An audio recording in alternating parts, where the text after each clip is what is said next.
शिव पुराण कहती है, भगवान शंकर का चरित्र वर्णन कर रहा है। अनलासुर जब समाप्त हो गया, गणेश जी महाराज को एक दुर्वा प्राप्त हो गई। उस दुर्वा की महत्वता को जो समझा, हम तो यहाँ तक कहेंगे, शायद आप लोगों के स्मरण में है नहीं है, कि कभी कभी जब तुम्हारा मन कर जाए कि आज मेरा मन है और बारिश में, बरसात में बहुत सारी दुर्वा आ जाती है, बहुत सारी दुर्वा आ जाती है, तो दुर्वा की ही कंठी, दुर्वा की ही माला बनाकर, दुर्वा की ही माला बनाकर, दुर्वा की ही माला बनाकर कभी कभी, जैसे ये शिवलिंग है और दुर्वा की माला बनाकर इस शिवलिंग पर उस माला को बीच में से पूरी जोड़ेंगे नहीं, आधी माला, मतलब कटी हुई होना चाहिए, जुड़ी हुई नहीं होना चाहिए। माला को, ये अशोक सुंदरी वाली जो जगह है, यहाँ से दुर्वा की माला चढ़ाते चढ़ाते चढ़ाते चढ़ाते शिवलिंग पे से माँ जगतजननी की पीठिका तक वो माला जा। अभी बारिश में दुर्वा आ जाती है, सावन के महीने में, आषाढ़ के महीने में, कुंवार के महीने में, कार्तिक के महीने में, जब तुम्हारा मन पड़ जाए और अगर तुम्हारे बगीचे में दुर्वा मिल जाती हो, तो हर महीने भी अगर आपने यहाँ अशोक सुंदरी से दुर्वा की माला बनाई और उस माला को यहाँ से चढ़ाते चढ़ाते चढ़ाते चढ़ाते ऐसे शिवलिंग पर समर्पित करते हुए अपने उंगली पर थोड़ा सा घृत लगाकर बीच में एक बिंदी लगा दें और बाबा को अपने मन की कामना कहकर आप वापिस अपने घर पर आ जावें। 2 या 3 बार आप अगर दुर्वा की माला समर्पित कर देते हैं तो जो भी मन की कामना होती है, मेरा देव अधिदेव महादेव पूर्ण जरूर कर। उस दुर्वा की माला में वो बल होता है जो शिव को हमारी ओर केंद्रित करता है। और अभी तो कितना सुंदर है सावन का महीना, और वो महीना जो भगवान शंकर को सबसे ज्यादा प्रिय है, बहुत प्रिय। कारण माँ सती, माँ उमा, माँ कात्यायनी, माँ कुष्मांडा, माँ स्कंदा, माँ महागौरी, जितनी जितनी माता पूर्व में हुई हैं, जो शिव जी के साथ में ब्याही हैं, शिव को जिन्होंने अपना बना लिया था, उन सभी माताओं ने सावन के महीने में शंकर भगवान को प्राप्त किया था और शिव जी ने सावन के महीने में ही उनको अपना बना लिया। और ये बात भगवान शिव ने स्वयं कही, स्वयं भगवान शंकर स्वयं नंदी से ये बात कहते हैं, नंदी मुझे श्रावण अति प्रिय है। नंदी ने पूछा क्यों, तो कहा इस श्रावण के महीने में मेरी अर्धांगनियां मुझे भजती थी, उनको मैंने स्वीकार किया था, और यही श्रावण के महीने में चराचर जीव, आप देखिएगा गर्मी के समय में छोटे छोटे जो जीव जंतु सब, जितनी गर्मी पड़ती है सब मर जाते हैं। बोलो मरते कि नहीं मरते? अभी बारिश चालू हो गई, बारिश चालू हो गई तो तुम्हारे घर में ऐसे बारीक बारीक नए नए डिजाइन के कीड़े मिलेंगे और तुम सब टेंशन में रहती हो उस कीड़े के चक्कर में। वो घुस गया, वो वहां से आ गया, ये छोटा सा, इतनी डिजाइन का, उनकी पीठ का कलर अलग देख लो, उनके पंख का कलर अलग देख लो, उनकी इल्लियों को, छोटी छोटी इल्लियों को अलग से देख लो, केचुआ देख लो, केचुआ की भी वैरायटी अलग है, कोई सफेद केचुआ, कोई काला केचुआ, कोई गुलाबी केचुआ, कोई कत्था, कितनी डिजाइन। 83,99,999 योनिया, और उसमें आखिरी योनि ये 84 लाखवीं मनुष्य की योनि। अब इतनी योनियां, और तुम्हारे घर में भी आसपास तुम देखना कितनी सारी योनियों को देख लोगे, चीटा को, और चीटे की भी एक डिजाइन आ जाती है। सावन में आते आते चीटे में भी पर आ जाते हैं। अब तुमने देखा कि नहीं देखा वो हमको नहीं मालूम है भैया, देखा तुम लोगों ने?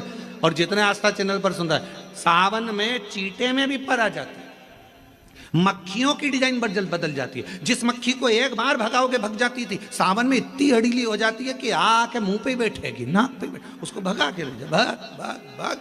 मक्खियां भी इतनी अड़ीली हो जाती है कि वो हटती नहीं है। क्यों? इतनी अकड़ कहां से मक्खी में आ गई, चींटे में पर कहां से आ गए, और इतना ठाट इन कीड़ों में कहां से आ गया कि हर किसी के घर में घुस जाते हैं। तो शिव महापुराण की कथा कहती है, चराचर अचर जीव जंतु पशु पक्षी सबको मालूम है सावन का महीना चल रहा है, हमारे बाबा का महीना चल रहा है जो करुणा करने वाले, ये उनको भी ज्ञान है। उसको पशुपति नाथ कहते हैं, उसको भी मालूम है।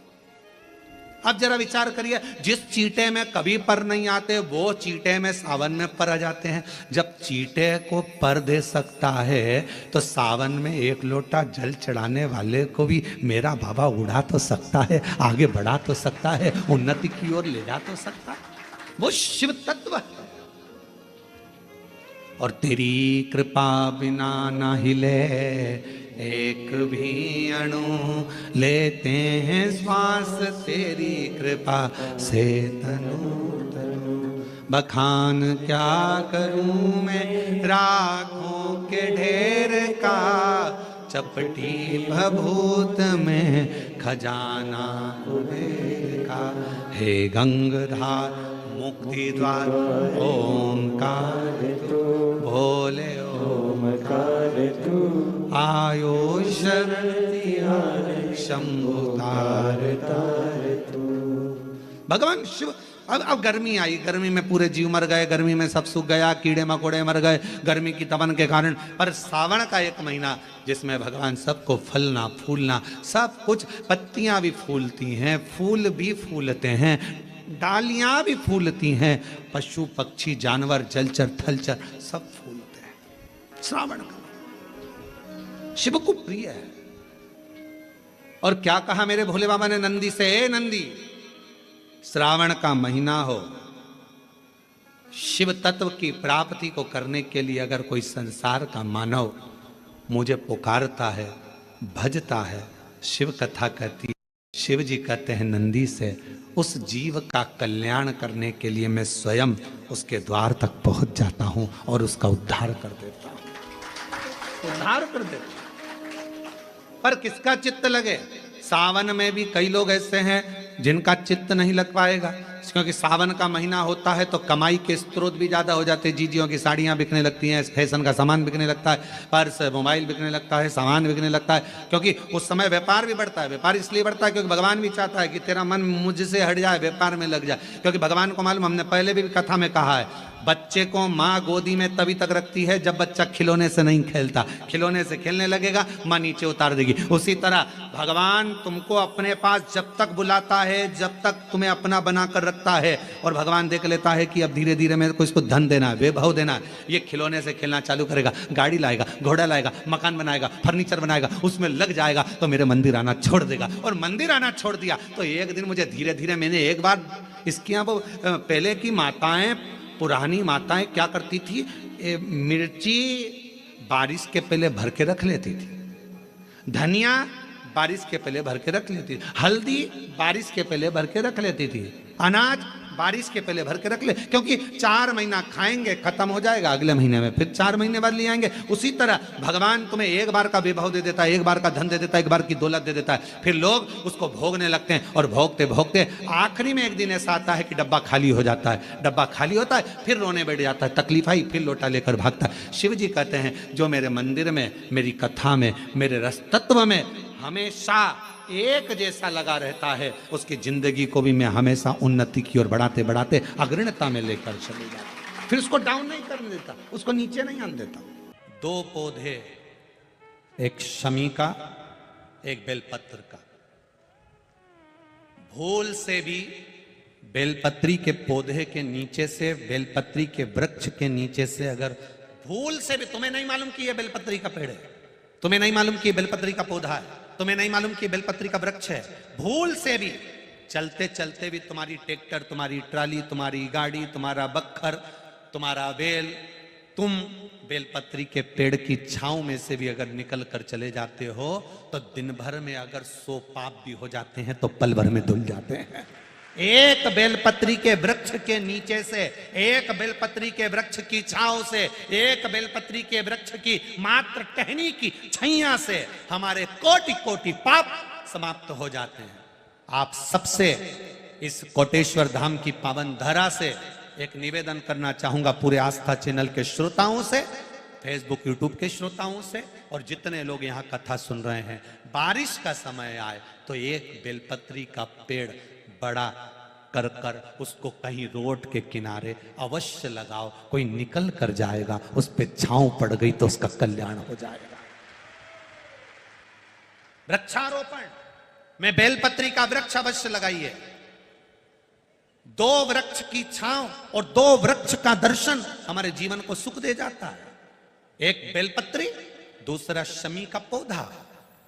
शमी का वृक्ष तुम्हारे घर में बड़ा मत लगाओ, और शमी का पौधा जब तक तुम्हारे इस हाथ की आकृति का रहे, उसमें से तुम पत्ती तोड़ो मत तोड़ो, उसमें से कुछ तोड़कर तुम शिव जी को चढ़ाओ मत चढ़ाओ, भले तुम बाहर जाकर टूटा हुआ लेकर आ जाओ, पर घर के बाहर, घर के कमरे में नहीं, हॉल में नहीं, घर के अंदर नहीं। तुम्हारा घर चारों तरफ से हो जाता है, 4 कमरे, हॉल, किचन, लेटरिन, बाथरूम सब पूर्ण कंप्लीट हो जाए, उसके बाद जो तुम्हारे जगह बचे, घर से जब तुम बाहर निकलो तो बाहर की ओर जाते समय, अगर तुम्हारे निकलते समय तुम्हारा सीधे हाथ की ओर अगर शमी का छोटा सा पौधा लगा है तो ये निश्चित है कि तुम जिंदगी में कभी किसी अदालती कोर्ट केस में, कभी प्रशासनिक आदि केस में, कभी किसी गलत जगह पर जिंदगी में नहीं फंस सकते, आप उससे बाहर ही निकल जाए। एक शमी का छोटा सा पौधा भी, उसका स्पर्श, उसका दर्शन, उसमें चढ़ाया गया 1 लोटा जल। शमी 3 देवताओं को सबसे ज्यादा प्रिय है। पहला देवाधिदेव महादेव, दूसरा शनि महाराज, तीसरा श्री गणेश जी महाराज। श्री गणेश जी महाराज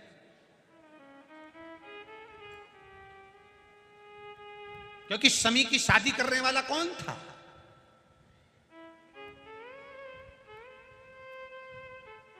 कौन इनको विवाह करे?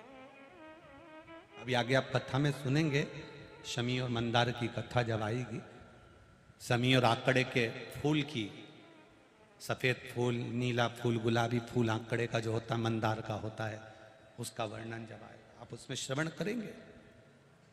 एक शमी का पौधा, तुम घर से बाहर निकल रहे, हाँ ये जरूर है कि जो फ्लैट में रहने वाले हैं वो इस पौधे को नहीं लगा पाएंगे,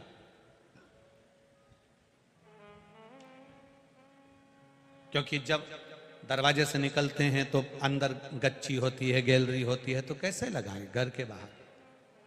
हाँ, आप डायरेक्ट निकल रहे हैं और आपका पौधा घर के बाहर लगा हो तो बात दूसरी, छोटा सा गमले में, ज्यादा बड़ा नहीं, छोटा सा। ज्यादा बड़ा हो जाए तो उसको कहीं और लगवा दो, छोटा। घर से निकलते समय सीधे हाथ पर अगर शमी का पौधा, आप निकल रहे हैं और आपका राइट हैंड है, सीधा हाथ है, घर के बाहर शमी का पौधा है, प्रतिदिन का अगर आपका नियम बन गया कि शमी को देखकर घर से बाहर निकल रहे हो, जिंदगी में कभी कांटे तुम्हारे जीवन में आ ही नहीं सकते, कोई रोड़ा आएगा ही नहीं, बढ़ जाओ। यही रह गया, शमी में शनि भी है, शमी में गणेश भी और शमी में शिव भी है। और कई कई जगह ऐसी है जहां मंदिर ही नहीं है, पास में नहीं जा पाते, बच्चे भी नहीं जा पाते। तो शिव महापुराण की कथा के वायव्य संहिता में एक बड़ी सुंदर बात कही, बड़ा सावधानी से सुनिएगा इस चरित्र को। वायव्य संहिता में श्री वेदव्यास जी वर्णन कर रहे हैं,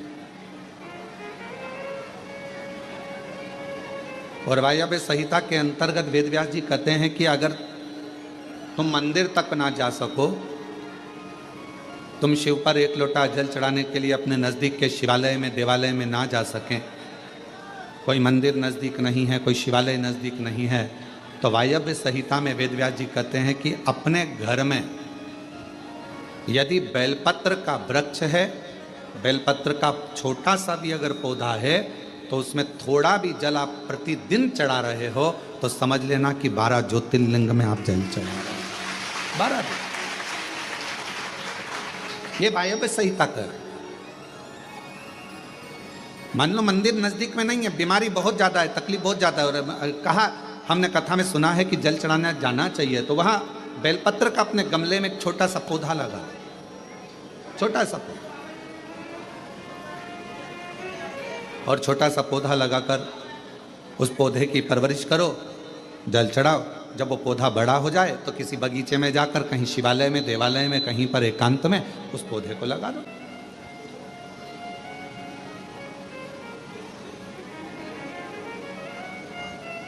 जैसे तुलसा जी को बड़ा कर तुलसा जी का मंगल विवाह शालिग्राम जी से होता है, देव उठनी एकादशी पर शालिग्राम बाबा के साथ मंगल विवाह किया जाता है, वैसे ही बेलपत्र के पौधे को बड़ा कर उसको भी शिव को समर्पित किया जाता है, भगवान शंकर को समर्पित किया जाता है।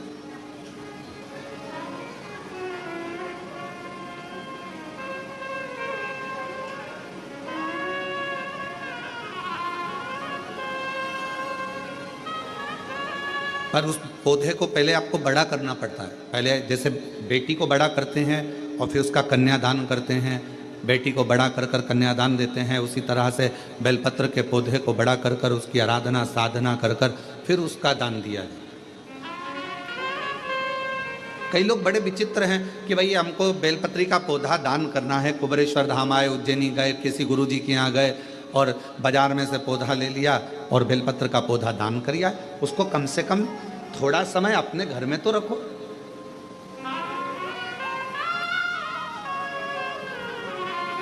गौदान का नियम मालूम है आपको? कितना लोग जानते हैं गौदान के नियम को? गौदान का नियम होता है, कई लोग बेटी के विवाह में गाय दान करते हैं, कई लोग कोई शांत हो जाता है तो 12वें में 13वें में गाय दान करते हैं ना, गौदान करते हैं। तो उसका नियम क्या है?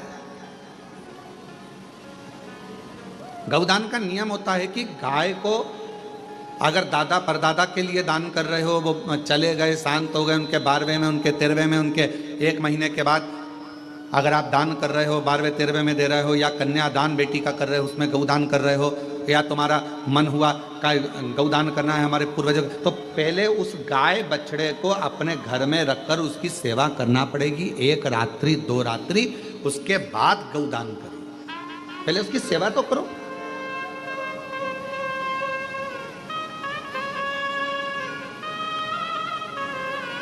आपने तो डायरेक्ट फोन कर कह दिया गाय लिया ना,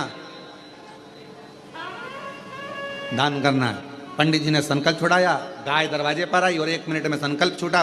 पंडित जी से कहा ले जाओ गाय, लेके जाओ जल्दी से, गाय बछड़ा लेकर जाओ। पंडित जी गाय बछड़ा लेकर चले, ढीले कम करो, गाय बछड़ा पंडित जी लेकर चले। ये श्रेष्ठता नहीं। तुलसा जी का पौधा घर में रखकर उसको पोषित कर बड़ा कर फिर शालिग्राम भगवान से विवाह कर फिर दिया।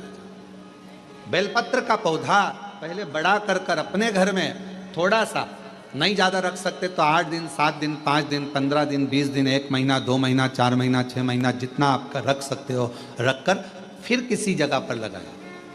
क्यों, क्या जरूरत है गुरुजी अपने घर में पौधे को रखकर फिर दान करना, अपने घर में पौधे को रखकर फिर कहीं लगवाना, अपने घर में पौधे को पहले परवरिश कर फिर कहीं उसको लगवाना? कारण क्या पड़ता है? कारण एक है, वायव्य संहिता शिव महापुराण की कहती है, अगर हमने किसी बेलपत्र के पौधे को अपने घर में रखकर 5 दिन 7 दिन 1 महीना 15 दिन 6 महीना उसको परवरिश करा, तो हमारे घर का कितना भी नेगेटिवता, कितनी भी हमारे घर में कुछ भी गंदा हो रहा है, कुछ गलत हो रहा है, कोई गलत हो रहा है, कोई झूठ बोल रहा है, कोई पाप कर्म हो गया हमारे घर में, इस भूमि पर जिसमें हम रहते हैं उस घर में एनर्जी अगर नहीं है, तो आपने उस पौधे को अपने घर में रखकर उसका परवरिश कर 15 दिन 7 दिन 1 महीना 2 महीना 6 महीना 8 महीना जितना तुम्हारा मन कर जाए, 1 दिन 2 दिन जितना मन कर, उसके बाद पौधे को कहीं लगवा। क्यों?